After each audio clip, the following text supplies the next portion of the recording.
Welcome back. Today's spicy topic. Some Latino influencers are throwing serious shade and feeling attacked this week.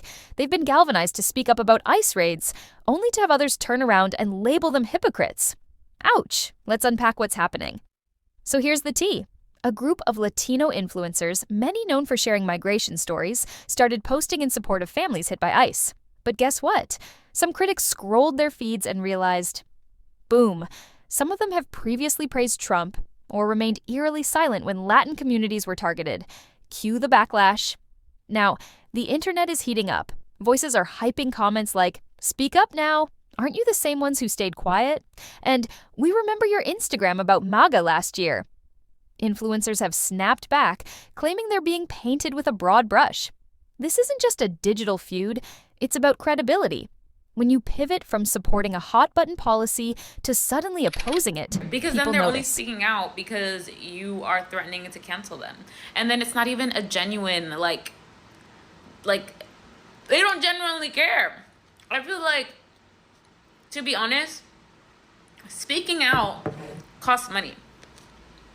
When people speak out about social justice issues, it creates division, right? Because at the end of the day, everything's about business. And brands do not want to work with someone that is creating a division in their audience. They rather work with someone that is neutral on everything. And some people rather have that. And I get it. I freaking get it, okay? Because ever since I started talking about this stuff, my brand deals have tanked, okay? So I get it. I really do. I'm going to be honest. I really freaking do.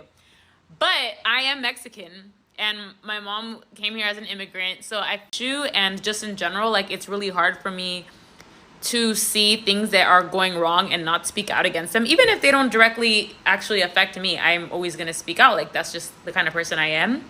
However, not everybody's like that. So pressuring someone to speak out about something that only because they are in fear of getting canceled is weird.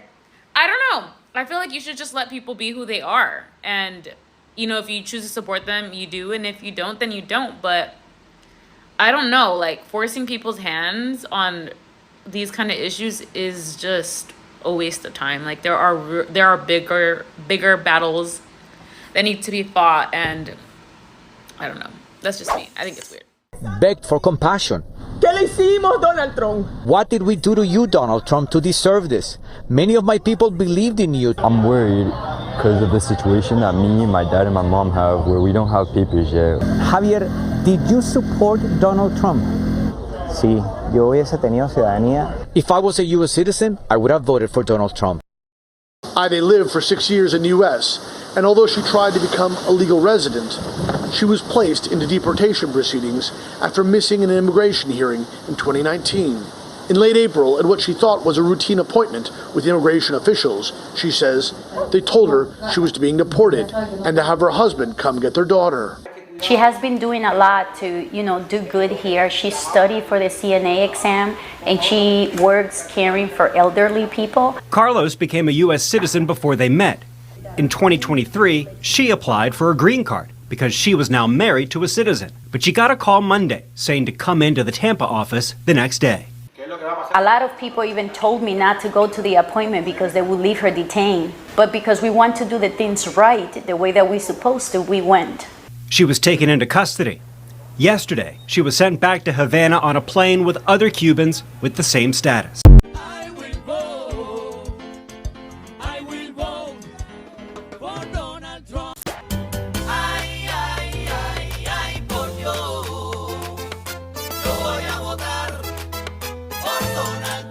And before you make a video trying to demonize black folks for saying they're not doing shit because things were done when it mattered in that voting booth in November, I want you to make a video and I want you to call out Latinas for Trump. And I want you to call out Mexicans for Trump. And I want you to call out Cubans for Trump. And I want you to rally everybody else who voted for their own demise while me and mine was in the booth. Call them out. Don't worry about us. We're well aware that this is affecting us.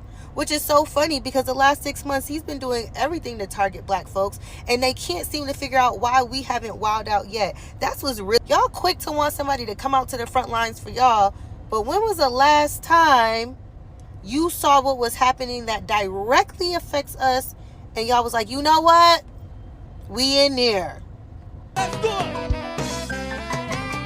Latino for Trump. I will vote.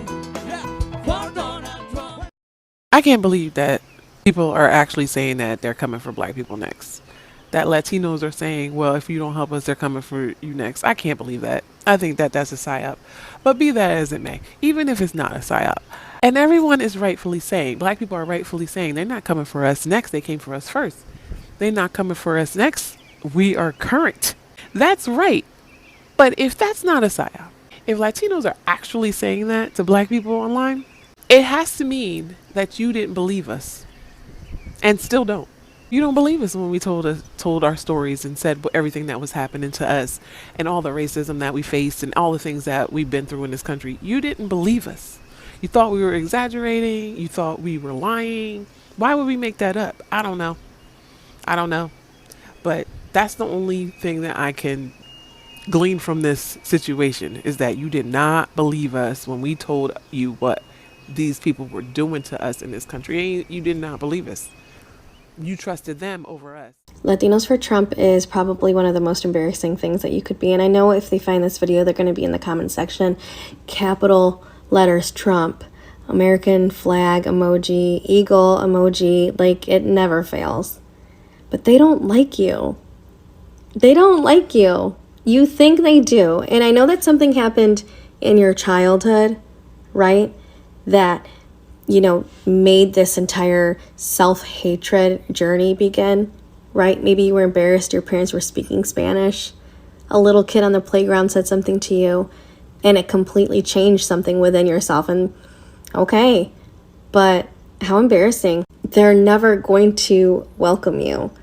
No matter how many times you say that you love that person that's sitting in that office, they still think of you in a certain way. And although I find this entire thing disgusting, right, and completely inhumane, there's a part of me, a small part, that hopes a Latino for Trump is taken, detained, put in a jail cell, mistreated. And I know that sounds awful, but it's the fun and find out. You know what I mean? In this case, critics argue it's too little too late. Or worse, performative. But the influencers are fighting back, saying everyone deserves a chance to grow in their views and support their community when it counts. Here's the biggest question. Will these influencers stay vocal? Or will the hypocrisy label stick and distract from the real issue, protecting families and stopping raids? It's a reminder, in this digital era, your past is always a tab open in someone else's browser. Are you team hold people accountable, or everyone evolves and deserves a say? Drop your takes below.